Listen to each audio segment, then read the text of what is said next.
আসসালামু আলাইকুম রহমতুল্লাহি ওয়া বারাকাতুহু। সম্মানিত সাংবাদিক বন্ধুগণ, আপনারা হয়তো ইতিমধ্যেই জেনেছেন মাননীয় প্রধান উপদেষ্টার সঙ্গে বাংলাদেশ জামাত ইসলামীর সম্মানিত আমির ডক্টর শফিকুর রহমানের নেতৃত্বে 4 সদস্যের একটি প্রতিনিধি দলের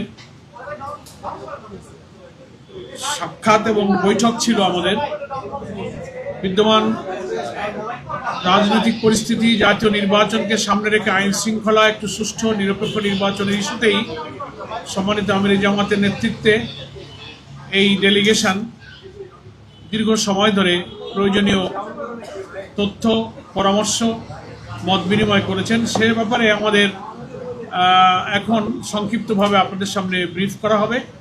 আপনারা লক্ষ্য করছেন আজকের এই ব্রিফিংয়ে উপস্থিত আছেন আমাদের সম্মানিত কেন্দ্রীয় নায়েবে আমির ডক্টর সৈয়দ আব্দুল্লাহ মোহাম্মদ তাহের এবং সহকারী সেক্রেটারি জেনারেল মাওলানা রফিকুল ইসলাম খান। আমাদের আমির জামাত উনি চলে গেলেন, আমরা মোট 4 জনই ছিলাম। তো এখন আমি আমাদের আজকের প্রধান উপদেষ্টার সাথে বৈঠক সম্পর্কে ব্রিফ করার জন্য আমাদের সম্মানিত নায়েবে আমির ডক্টর তাহের ভাইকে অনুরোধ করছি। ডক্টর সৈয়দ আব্দুল্লাহ মোহাম্মদ তাহের। বিসমিল্লাহির রহমানির রহিম। নাহমাদুহু ওয়া নুসাল্লি আলা রাসূলিল কারীম। মাননীয়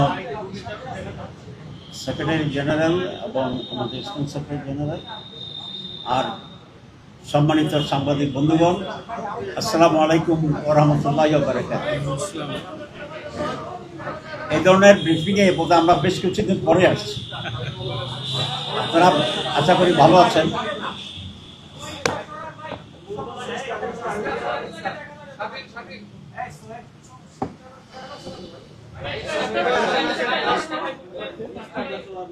আমাদের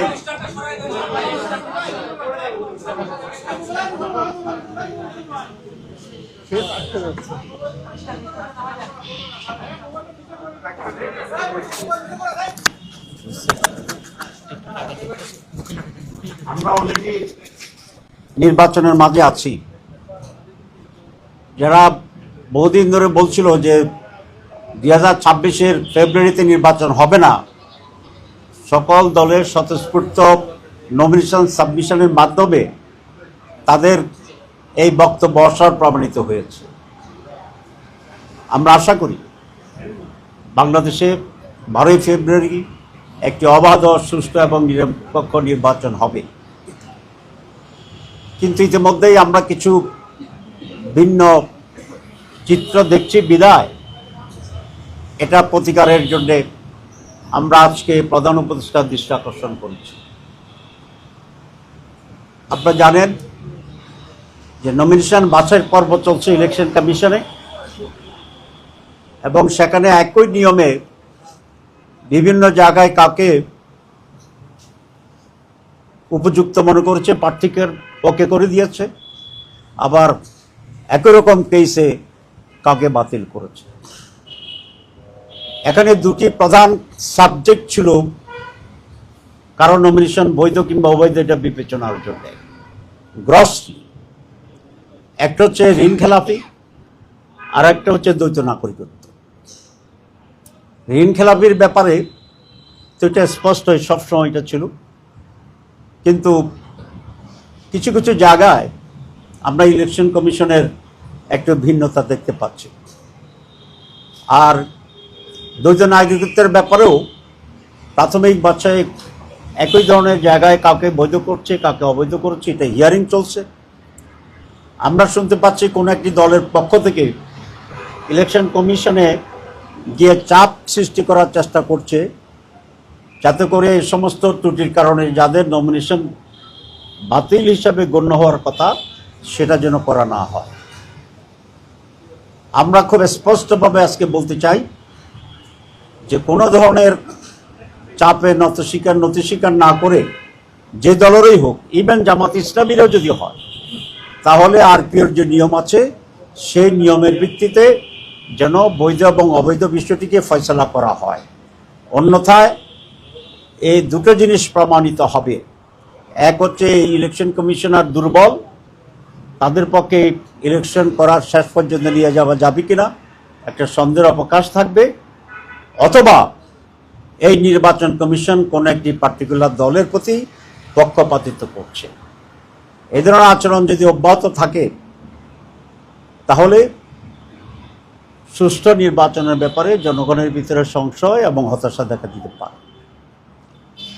আমরা আরেকটি কথা বলেছি, গত 2-3 সপ্তাহ ধরে কোনো একটি দলের প্রধানকে নিয়ে যে বাড়াবাড়ি করছে গভর্নমেন্ট, অতিরিক্ত সিকিউরিটি দেওয়া, অতিরিক্ত প্রটোকল দেওয়া, এই সব কিছু মিলে তারা নির্বাচনী মাঠে যে সমতল ভূমিকার প্রশ্ন আসছে সেটিকে সুস্পষ্ট লঙ্ঘন করছে। আমরা বলেছি কাউকে অধিকতর সিকিউরিটি কিংবা অধিকতর প্রটোকল দিলে আমাদের কোনো আপত্তি নেই, কিন্তু একটি অন্যতম প্রধান দল হিসাবে সমভাবে বাংলাদেশ জামাত ইসলামীর মহতারাম আমিরকে, প্রধানকে সম আচরণ দিতে হবে। যদি এটার ব্যর্থ হয় তাহলে জাতি পক্ষপাতমূলক অপরাধের দোষে এই ইলেকশন কমিশনকে দোষী হিসাবে সাব্যস্ত করবে এবং লেভেল প্লেইং ফিল্ড এখানে বিনষ্ট হবে। আমরা আরেকটা বিষয়ে দৃষ্টি আকর্ষণ করছি, বিভিন্ন জায়গায় ফিল্ড লেভেলে কোনো এসপি এবং ডিসি যারা রিটার্নিং অফিসার তাদের আচরণে পক্ষপাতদুষ্ট একটা ভূমিকাকে আমরা লক্ষ্য করছি। আমরা তাদের তালিকা করেছি, আরও আমরা এটা অবজার্ভ করতে থাকব। এরকম ব্যক্তিদেরকে চিহ্নিত করে আমরা ইলেকশন কমিশনকে মৌখিকভাবে বলেছি, আমরা লিখিত দেইনি, এখনও আমরা একটা অবজার্ভ করছি। সেই বিষয়টি আজকে প্রধান উপদেষ্টাকে আমরা অবহিত করেছি। যদি ইলেকশন কমিশন যথাযথ ভূমিকা না নেয় তাহলে যেন চিফ অ্যাডভাইজার সেখানে হস্তক্ষেপ করেন, কারণ আমরা দৃঢ়ভাবে বিশ্বাস করি চিফ অ্যাডভাইজার ব্যক্তিগতভাবে একটি অবাধ সুষ্ঠু নির্বাচন চান, যদিও তার চতুর্পাশে অ্যাডভাইজারদের মাঝে কেউ আছে যারা তাকে বিভ্রান্ত করার চেষ্টা করছেন। আমরা সেটাও তার দৃষ্টি আকর্ষণ করেছি এবং বিষয়টি গুরুত্বের সাথে বিবেচনা করার জন্য চেষ্টা করেছি।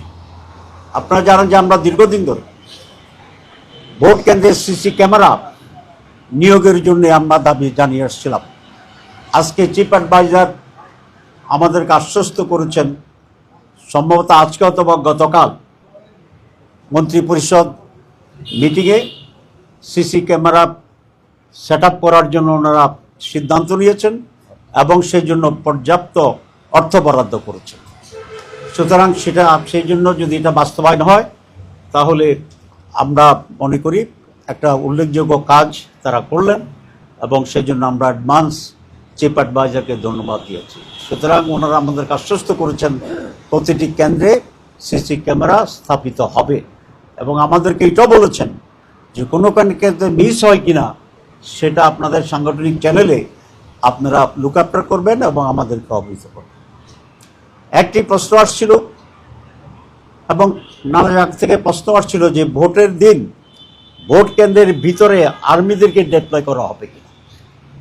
আমরা বলেছি শুধু আর্মি নয়, পুলিশ, র্যাব, আনসার কাউকেই ভোট কেন্দ্রের ভিতরে প্রবেশের অধিকার দেওয়া ঠিক হবে না, কারণ এটা প্রাইভেসিতে এফেক্ট করবে এবং ভোটারদের ভিতরে এক ধরনের ভয় ভীতি তৈরি হতে পারে। চিফ অ্যাডভাইজার এবং তাদের সেখানে উল্লেখযোগ্য কোনো কাজ নাই, তাদের কাজ হচ্ছে আইনশৃঙ্খলা পরিস্থিতি ট্যাকেল করা এবং সেটা বুথে বাইরে থেকে তাদেরকে করতে হবে। চিফ অ্যাডভাইজার আমাদেরকে আশ্বস্ত করেছেন যে এটা হবে না।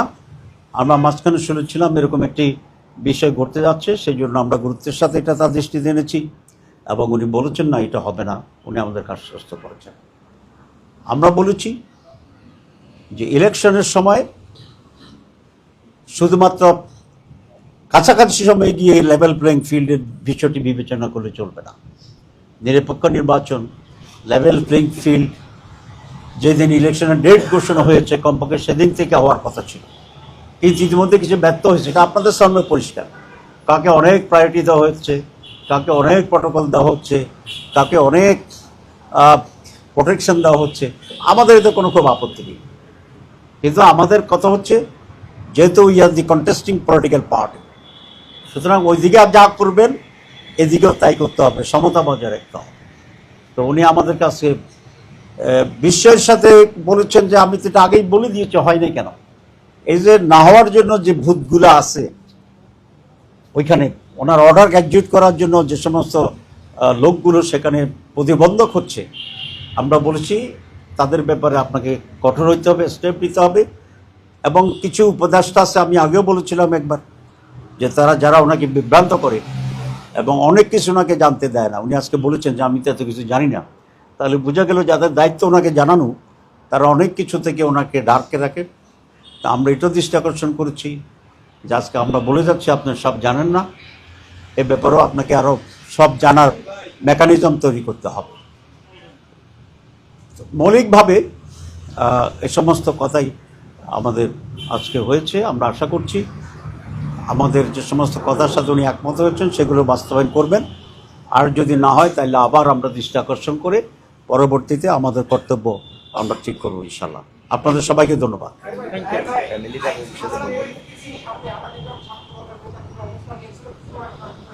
জি, অবস্থান নিচে সিলেটের ইলেকশন বন্ধ করতে। আসলে দেখেন, জাতীয় নির্বাচনের সাথে তো ছাত্র সংসদ নির্বাচনের কোনো সম্পর্ক নাই, এক নাম্বার কথা। দুই নম্বর কথা হচ্ছে ইলেকশন কমিশনের প্রধান কাজ হচ্ছে জাতীয় নির্বাচন, স্থানীয় নির্বাচন করা। কোন জায়গায় সাংবাদিকদের নির্বাচন হচ্ছে, কোন জায়গায় লয়ারদের নির্বাচন হচ্ছে, কোন জায়গায় বিজনেস ফার্ম হচ্ছে, কোন জায়গায় গ্রামের সন্ধিতে নির্বাচন হচ্ছে, এগুলার এখতিয়ার কিন্তু ইলেকশন কমিশন না। ইলেকশন কমিশন অন্যায়ভাবে এবং ক্ষমতা বহির্ভূতভাবে শাহজালাল ইউনিভার্সিটির নির্বাচনকে একবার স্থগিত করেছিল।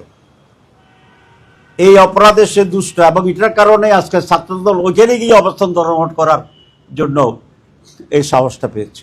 তা আপনারাই বলুন, একটা ইউনিভার্সিটির নির্বাচন হবে, ইউনিভার্সিটি আছে, তার আছে, তার আলাদা আইন আছে, তার মেকানিজম আছে। কয়েকদিন আগে জগন্নাথের নির্বাচন হয়েছে, যদিও চেষ্টা করেছিল ডিস্টার্ব করার জন্য। তো আমরা তো ইলেকশন চাই, বন্ধ করার আন্দোলন, এটা আমাদের কাছে পিকুলিয়ার মনে হইতেছে। অধিকাংশ জায়গায় তো ছাত্ররা এটাই চায় যে ইলেকশন দিচ্ছেন না কেন। তো এটা কেন করছে এটা কি আপনারা বুঝছেন না বুঝেন নাই? আপনারা বুঝেন নাই, তাহলে আমি একটু বুঝাই দিই। জি, আপনারা যেহেতু এত সহজ জিনিস বুঝতে পারেন না, এত বড় সাংবাদিকেরা, তাহলে একটু বলতে হয়। এটার কারণ হচ্ছে ডাকসুর পরাজয়, এটার কারণ হচ্ছে চাকসুর পরাজয়, এটার কারণ হচ্ছে রাকসুর পরাজয়, আর একটা কোনটা, তারপরটা হচ্ছে চকসুর পরাজয়। কারণ তারা অনেকেই বলেছিলেন যে ওনাদের নেতা লন্ডন থেকে আসার পরে সব উল্টে যাবে, এবং পরে যখন দেখা গেল আসার পরেও জগন্নাথের রেজাল্ট আগের সিলসিলায় ঠিক আছে। এখন জাতীয় নির্বাচনের পরে শাহজালালে একই ধরনের আরেকটি নির্বাচন, তাদের জন্য কিছুটা বদহজমি তো হইতেই পারে। তারা 5 বার যদি পোলাও খায় তাহলে তো বদহজমি হবে। তারা এটা চান না যাদের কাছে আরেকবার পরিষ্কার করতে যে শুধু ডাকসু জাকসু রাকসু জকসু নয়, সিলেটের লোকেরাও ইউনিভার্সিটির লোকেরাও ওনাদেরকে ভোট দিবেন না। এটাই একমাত্র কারণ, আর কোনো কারণ নেই। এখন বুঝছেন? জি, জাতীয় নির্বাচনের প্রভাব এটাই ফেলবে যে যারা এ সমস্ত ইউনিভার্সিটি ভোট দিছে এরা এই জাতিরই একটা অংশ।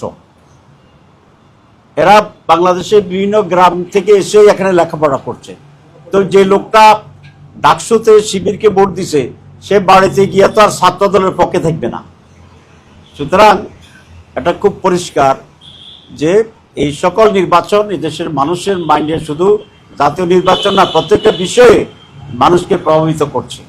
ফখরুল সাহেব বলছেন যে এসব ছাত্র নির্বাচন জাতীয় নির্বাচনের প্রভাব ফেলবে না। যদি এই সবগুলোতে ছাত্রদল জিতত তাহলে উনি কিন্তু বলতেন এই 5টি জায়গাতে এটা প্রমাণ হয়েছে জাতি জামাত ইসলামীকে চায় না। যেহেতু জামাত ইসলামী ছাত্ররা জিতে গেছে এই জন্য উনি বলছেন যে এটা কোনো প্রভাব পড়বে না। আপনারা এই গল্পটা জানেন না? এক কৃষক গরিবের ছেলে কলেজে ভর্তি হয়েছে ইউনিভার্সিটিতে, তো জমিদার বলে তোমার ছেলে কেন ভর্তি করছে, সে তো পাশ করতে পারবে না। যখন পাশ করছে বলে যে চাকরি পাবে না, যখন চাকরিও পাইছে কয় বেতন দিবে না, যখন বেতনও পাইছে ওইটাতে বরকত হবে না।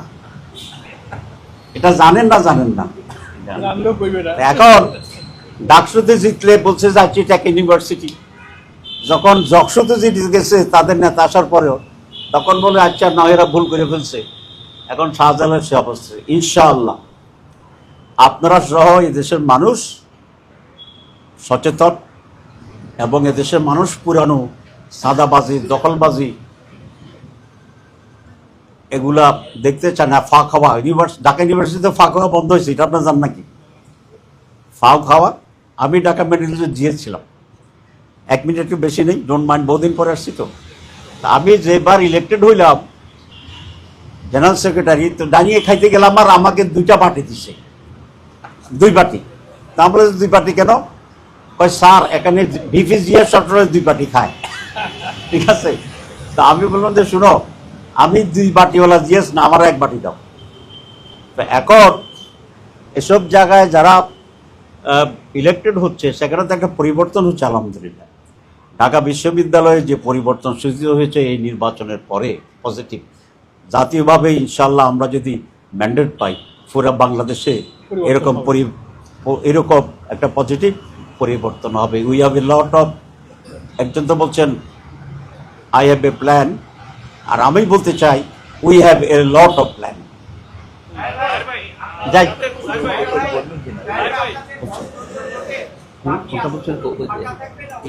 হ্যাঁ, আমরা আরেকটা বিষয় একটু দৃষ্টি আকর্ষণ করছি। আমি শ্রীপুর, আপনারা জানেন বিএনপির লোকেরা একজনের একটা কার্ড বিক্রি দিচ্ছে ভোটারদের কাছে গিয়ে গিয়ে, সেটা হচ্ছে ফ্যামিলি কার্ড আর কৃষক কার্ড করছে। তো আসলে যেটা কোনো অথরিটির কিছু না, এটা একটা সুস্পষ্ট ধোঁকাবাজি। তো এখনই তারা নির্বাচনের আগেই ধোঁকাবাজি রাষ্ট্র নিচ্ছে মানুষকে বিভ্রান্ত করার জন্য। তো নির্বাচনে বিজয়ী হলে কি হবে এটা তো খুব স্পষ্ট। আজকে আমরা চিফ অ্যাডভাইজার সেটা বলেছি, এটা একটা অবৈধ। চিফ ইলেকশন কমিশনকে আমরা বলে আসছিলাম এটা অবৈধ, এটা থামানোর ব্যবস্থা করতে হবে এবং এটা এলাকা এলাকায় মারামারির সূচনা করবে। তো এবং আচরণবিধির লঙ্ঘন আমরা সেটা করছি।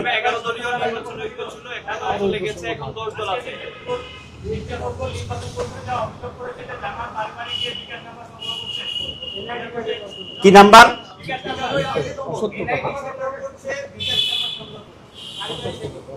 আচ্ছা, আমরা যে বিকাশ নম্বর বাড়ি বাড়ি যা করতেছি, ফখরুল ভাই কি আমাদের সাথে ছিল এটা দেখার জন্য?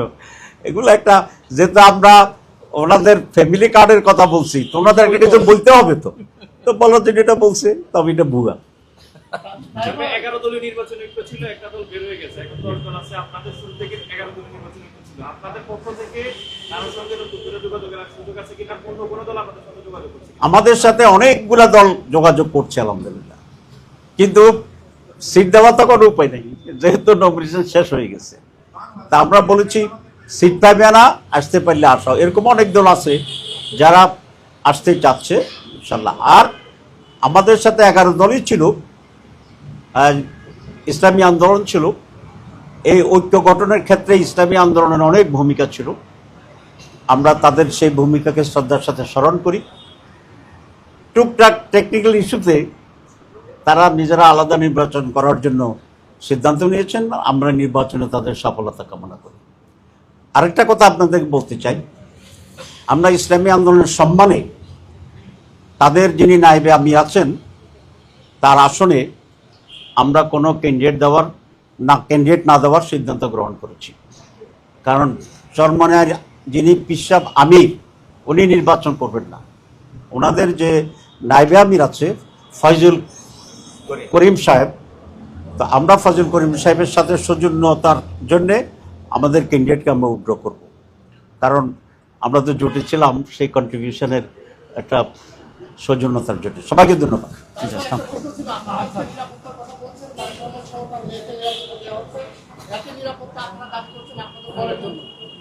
সাধারণ জনগণের নিরাপত্তার কথা বলেছেন কিনা? 24 ঘন্টায় ওনার এনআইডি রেডি হয়েছে, কিন্তু দেশের মানুষ সপ্তাহ পর সপ্তাহ মাস চলে যায় তবু এনআইডি পায় না, এটা যৌক্তিক কিনা? এবং আপনারা ক্ষমতায় গেলেও তারা কখনের মতো এরকম প্রশাসনকে মিসইউজ করবেন কিনা? আমরা নিরাপত্তার ব্যাপারে বলেছি যে আমাদের কোনো ধরনের এক্সট্রা নিরাপত্তার কোনো প্রয়োজন নাই, এবং তারেক রহমান সাহেবের নিরাপত্তা দেওয়ার আগে আমরা সরকারের কাছে আমাদের নিরাপত্তার জন্য কোনো আবেদন করি নাই, কথা বলি নাই। আমরা আমাদের স্টাইলে চলছি, কিন্তু আজকে বলে আসছি। আজকে বললাম কেন? ভয়ে নয়, এটা জেনারেল পারসেপশনের কারণে। কারণ একজনের পিছনে যদি বোমা করে মানুষ মনে করবে যে he is superior to another one, যেহেতু এটা নির্বাচনের সময়, সে কারণেই আমরা এটা বলেছি। আমরা মৌলিকভাবে আল্লাহর উপর ভরসা করি, আল্লাহকে ভয় পাই, আমরা কোনো ভয় পাই না, নিরাপত্তার প্রয়োজন নেই।